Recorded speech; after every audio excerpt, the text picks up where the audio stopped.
Apa yang terjadi jika kau membaca surat An-Nas yang 3 kali sebelum tidur?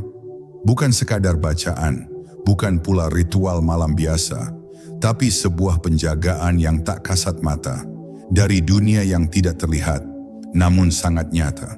Pernahkah kamu merasa gelisah saat tidur? Atau bangun di pagi hari dengan hati yang terasa berat, padahal malamnya tak terjadi apa-apa? Mungkin ada yang menyentuh jiwamu tanpa kamu sadari. Mungkin ada yang membisik dan kamu tidak tahu dari mana asalnya. Tapi ada satu surat pendek yang mampu menutup pintu-pintu itu dan membawa ketenangan ke dalam tidur dan hidupmu. Di video ini, kita akan menyelami makna surat An-Nas dengan cara yang belum pernah kamu rasakan sebelumnya. Tidak tergesa, tidak kering, tapi pelan-pelan, seperti kamu sedang berbicara dengan jiwamu sendiri. Dari awal hingga akhir, setiap babnya akan membawamu lebih dekat kepada ketenangan yang hakiki. Jadi, duduklah dengan tenang, tenangkan napasmu, biarkan hatimu ikut dalam perjalanan ini. Jika kamu merasa video ini menyentuh sesuatu dalam dirimu, klik tombol like, subscribe jika kamu ingin lebih banyak ketenangan seperti ini, dan tulis di komentar bagaimana surat An-Nas menyentuh malammu. Malam ini, jangan tidur dulu, dengarkan dulu yang satu ini, karena mungkin inilah perlindungan yang selama ini kamu cari. Bab 1, Surat Perlindungan yang Terlupakan. Ada kalanya yang paling akhir justru yang paling penting. Surat An-Nas terletak di ujung mushaf. Ia pendek, hanya 6 ayat. Tapi jangan salah, justru dalam kependekannya itu tersimpan kedalaman yang tak semua mata dapat melihat, kecuali yang menyelami dengan hati. Kita seringkali membaca surat ini hampir otomatis, terucap begitu saja, tanpa benar-benar merasakan bahwa yang sedang kita panjatkan adalah permohonan perlindungan yang paling mendasar, perlindungan terhadap apa yang tidak kita lihat, tapi kita rasakan, bisikan yang samar, namun nyata, rasa gelisah yang tidak bisa dijelaskan, dan takut yang muncul tanpa bentuk. Saat seseorang membaca surat An-Nas, khususnya sebelum tidur, sebenarnya ia sedang mengetuk gerbang perlindungan ilahi. Dalam sepi malam, saat tubuh siap beristirahat, jiwa sedang menyerahkan dirinya kepada Sang Pemilik kehidupan. Ia tahu bahwa setelah mata tertutup, ada dunia lain yang akan ia masuki. Dunia mimpi, dunia ruh yang sepenuhnya berada di luar kendalinya. Aku berlindung kepada Tuhan manusia. Begitulah kalimat pertama dimulai, lembut, tapi penuh ketegasan iman. Kita memohon bukan kepada siapapun, tetapi kepada Dia yang menciptakan manusia, menjaga manusia, memahami manusia, hingga ke dalam relung hatinya yang paling sunyi. Raja manusia, ilah manusia. Pengulangan ini bukan tanpa makna. Ini adalah bentuk penegasan bahwa perlindungan sejati hanya datang dari Tuhan yang merajai kita, yang kita sembah, bukan yang lain. Bukan dari kekuatan manusia, bukan dari logika, bukan dari perisai duniawi, tetapi dari Allah. Membaca surat ini 3 kali, bukan mengulang, tetapi mempertebal lapisan keimanan. Seperti seseorang yang menggandakan pagar rumahnya. Bukan karena takut, tetapi karena ia tahu malam itu gelap. Dan dalam gelap, yang tak tampak bisa lebih berbahaya daripada yang terlihat. Banyak dari kita merasa surat ini seolah biasa, karena ia sering dibaca, karena pendek, karena diajarkan sejak kecil. Tapi ketika dibaca dengan hati yang sadar, dengan jiwa yang mengharap, dengan rasa butuh yang dalam, maka surat ini akan menjelma menjadi perisai jiwa.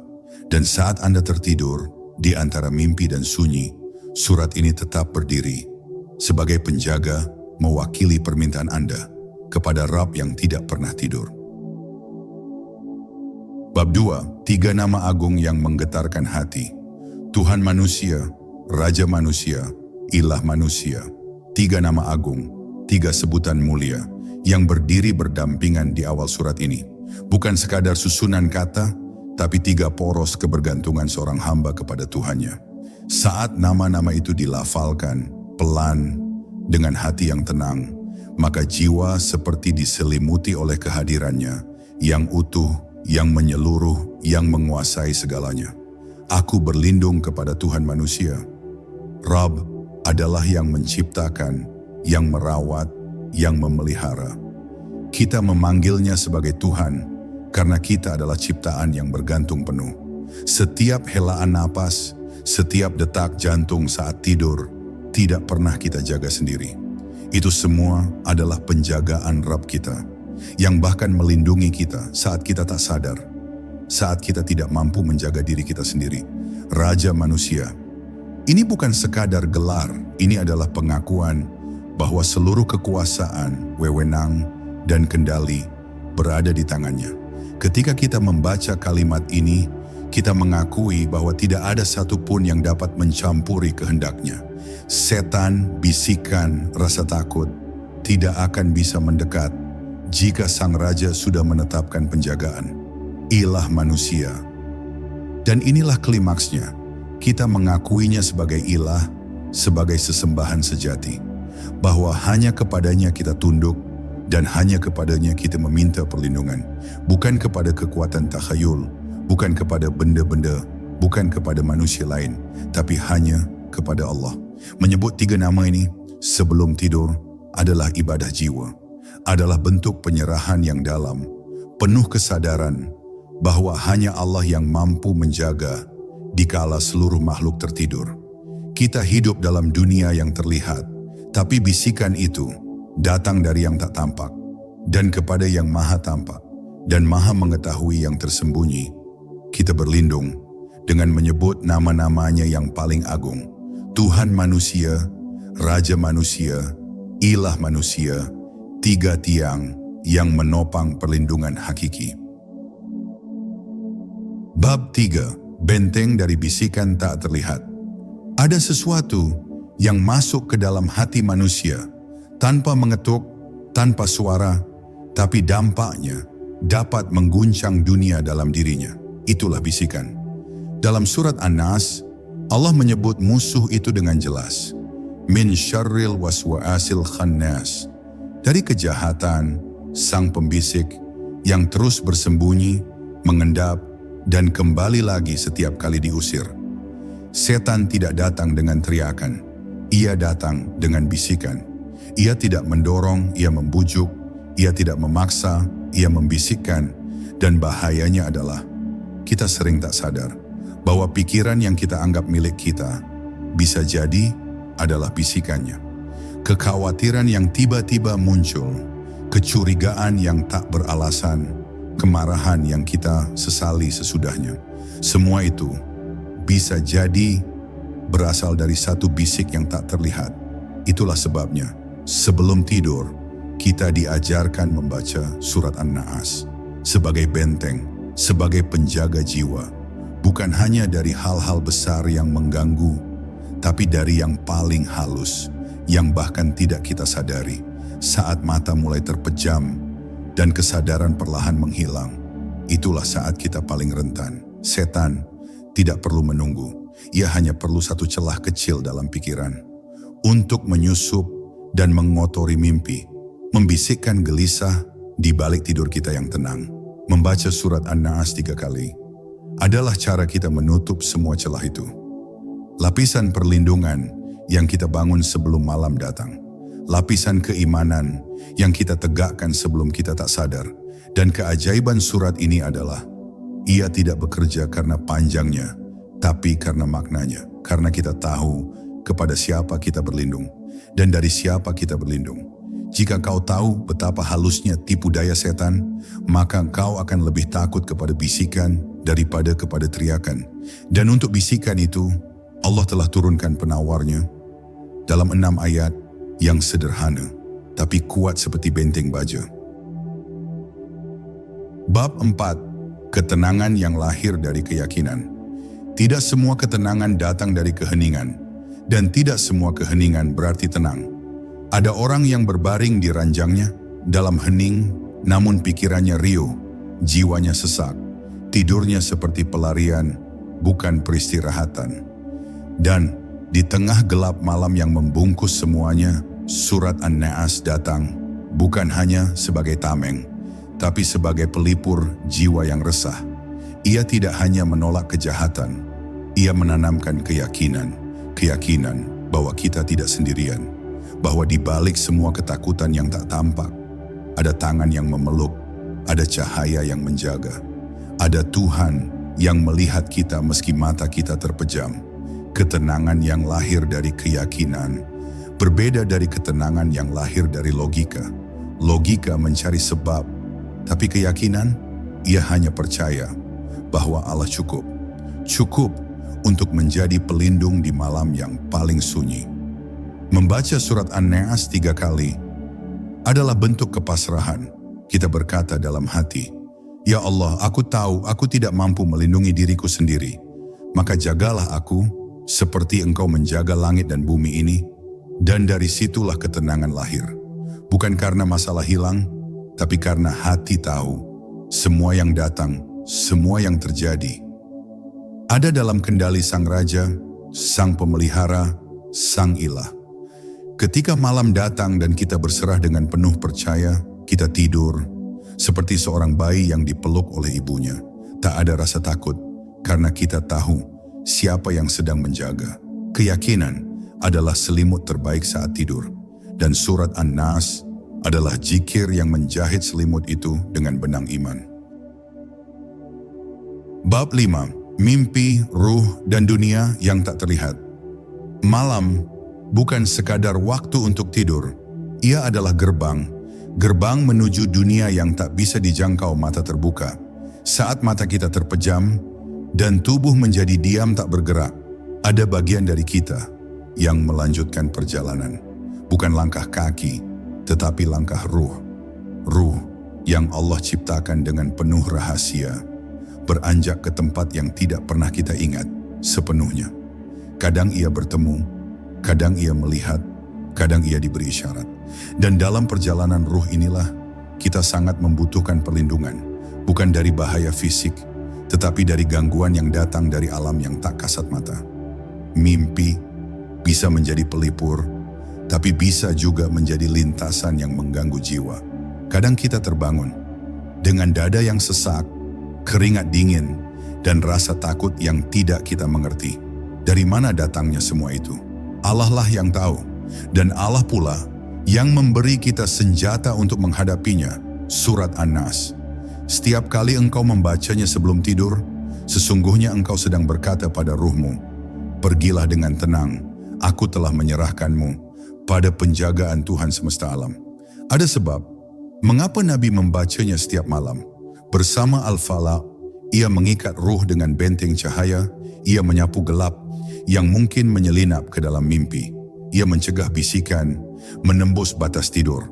Dan bila rohmu pergi malam ini, setidaknya ia pergi dengan perlindungan, dengan doa, dengan nama Tuhan yang menguasai manusia, yang menjaga dunia yang tak kita lihat, sebagaimana ia menjaga kita di dunia yang terlihat. Bab 6. Menghadapi Khannas, musuh yang selalu menunggu. Ada musuh yang tidak berdiri di hadapanmu, yang tidak berwajah, tidak bersenjata, tapi setiap hari ia datang. Namanya disebut dalam surat An-Nas, bukan secara samar, tapi langsung dan jelas. Min syarril waswasil khannas. Khannas bukan hanya sekadar setan, tapi jenis yang paling lihai, paling licik, paling sabar menunggu di celah terkecil pikiranmu. Ia membisik, lalu bersembunyi.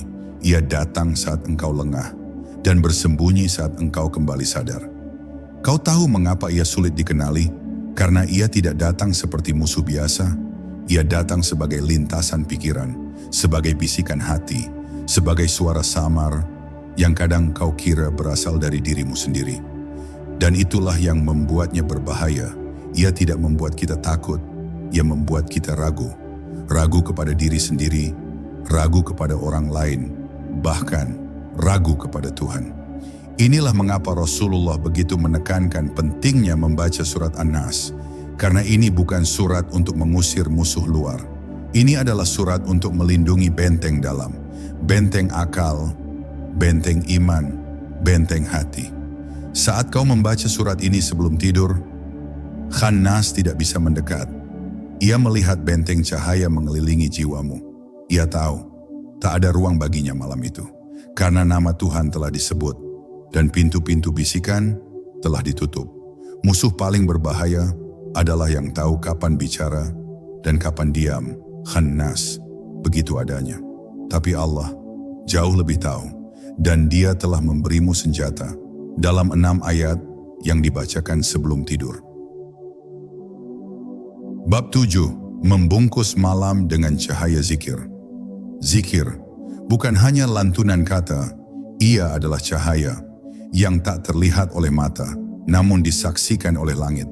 Setiap kali lidah menyebut nama Allah, setiap kali hati hadir saat melafalkannya, cahaya itu tumbuh, mengelilingi jiwa, mengelilingi ruang, bahkan menghalau apa-apa yang tidak kasat oleh pandangan biasa. Membaca surat An-Naas sebelum tidur bukan sekadar rutinitas. Ia adalah pembungkus malam. Ia adalah cara kita membiarkan cahaya Tuhan menyelimuti tubuh dan ruh sebelum berpisah. Dan zikir ini bukan hanya untuk perlindungan, tapi untuk kehadiran.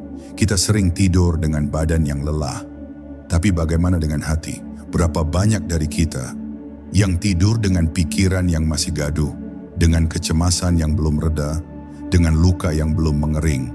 Dan zikir adalah balsemnya. Ia menghapus kotoran yang menempel sepanjang hari. Ia melepaskan beban yang tidak sanggup dibawa ke alam mimpi.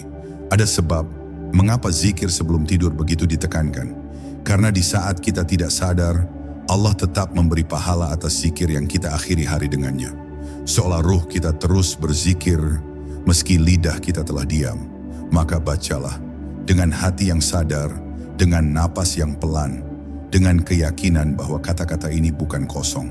Ia punya bobot, punya daya, dan punya hubungan langsung dengan Allah. Malam yang dibungkus dengan zikir adalah malam yang damai. Dan jiwa yang tertidur dalam ingatan kepada Allah akan selalu terjaga, meski tubuhnya tidak. Bab 8. Perlindungan bagi anak, keluarga, dan rumah. Apa yang lebih menenangkan daripada tahu bahwa rumah kita adalah tempat yang dijaga langsung oleh Allah? Kita bisa menutup pintu, mengunci jendela, menyalakan lampu di malam hari, tapi ada hal-hal yang tidak bisa dicegah oleh kunci atau pagar. Karena mereka tidak datang dari luar, mereka datang dari alam yang tak terlihat. Bisikan itu bisa meresap ke dalam rumah, bisa menebarkan rasa marah tanpa sebab, bisa membuat hati saling menjauh, bisa membuat anak gelisah saat tidur, atau membuat kita merasa ada yang berat tanpa tahu apa. Dan disinilah peran surat An-Naas menjadi cahaya penjaga. Ia bukan hanya dibaca untuk diri sendiri, ia adalah benteng untuk rumah tangga, untuk suami, istri, anak-anak, bahkan untuk seluruh sudut rumah. Nabi mengajarkan kita untuk membaca 3 surat pelindung, Al-Ikhlas, Al-Falaq, dan An-Nas, lalu meniupkannya ke telapak tangan dan mengusapkannya ke seluruh tubuh sebelum tidur. Dan yang lebih indah, beliau pun membacakan itu untuk Hasan dan Hussein, cucu-cucunya tercinta. Itu bukan hanya bentuk kasih sayang, itu adalah warisan penjagaan spiritual. Bayangkan, jika setiap malam kita membacakan surat An-Naas kepada anak-anak kita sebelum tidur, bukan sekadar rutinitas, tapi sebagai pelukan tak terlihat, sebagai tameng lembut yang melindungi tidur mereka dari rasa takut dan mimpi mereka dari gangguan yang tak kasat mata. Rumah yang dipenuhi zikir adalah rumah yang tidak memberi ruang bagi setan. Dan keluarga yang tidur dalam naungan surat An-Nas adalah keluarga yang dilindungi, bukan hanya secara lahir, tapi juga dalam dunia ruh yang tak tampak. Bab 9. Ketika ketenangan menjadi gaya hidup. Kita hidup di dunia yang bising, tapi jiwa yang sering bertemu Allah akan tahu bagaimana caranya tenang meski dunia terus ribut. Surat An-Naas adalah bagian dari perjalanan ketenangan itu. Ia bukan hanya dibaca sebelum tidur, ia menjadi bagian dari cara hidup, sebuah pengingat bahwa kita punya tempat berlindung dalam setiap keadaan. Manusia tidak bisa lepas dari bisikan.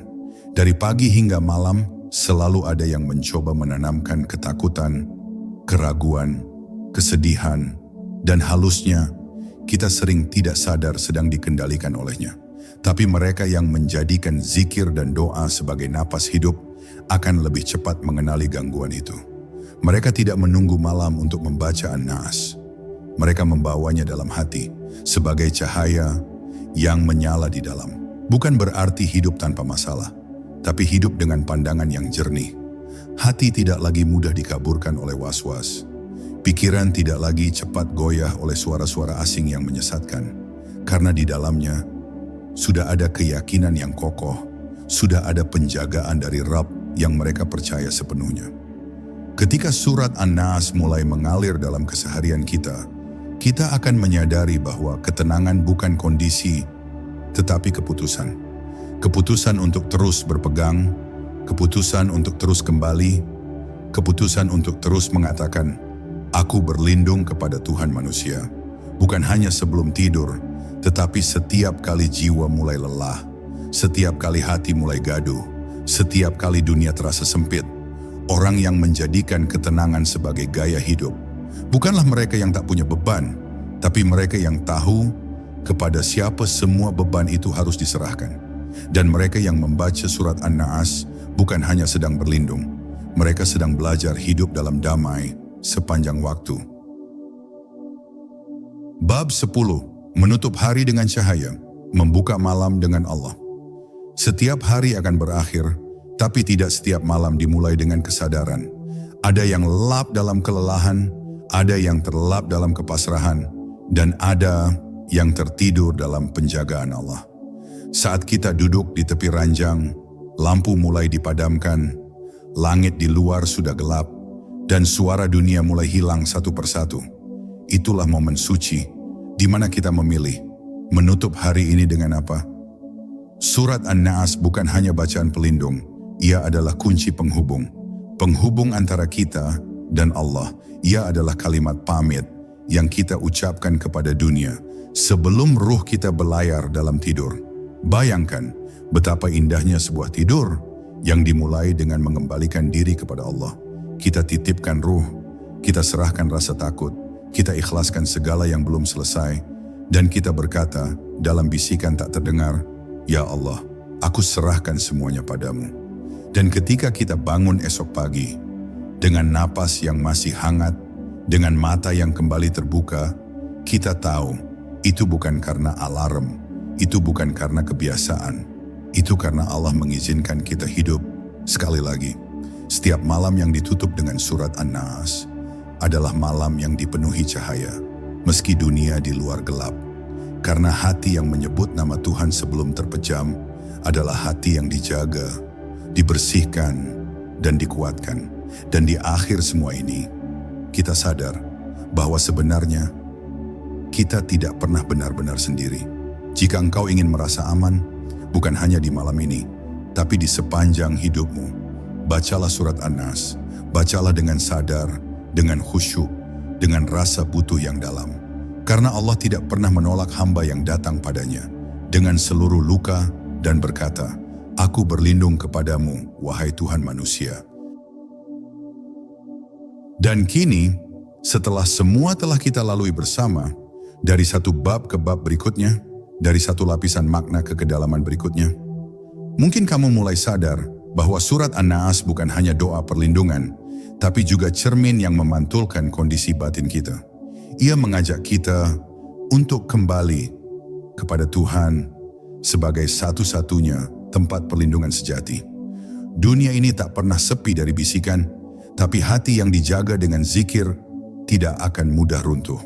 Maka, sebelum kamu memejamkan mata malam ini, bacalah surat An-Nas 3 kali. Dengan hadirnya hati, dengan penuh rasa butuh, dan biarkan Allah menjaga bahkan di saat kamu tak sadar. Karena yang tidur adalah tubuhmu, tapi yang tetap dijaga adalah jiwamu. Jika video ini menyentuh hatimu, biarkan ia menjadi bagian dari rutinitas malammu. Tekan tombol like sebagai tanda syukur, subscribe agar kau tak kehilangan arah di tengah dunia yang bising. Dan jika kamu punya pengalaman atau rasa yang ingin dibagikan, tulislah di komentar. Mungkin kisahmu bisa menjadi jalan ketenangan untuk yang lain. Tidurlah dengan damai, bersandarlah padanya, dan biarkan malam ini menjadi malam yang paling dijaga oleh cahayanya. Sampai jumpa di malam-malam berikutnya bersama ayat yang menguatkan.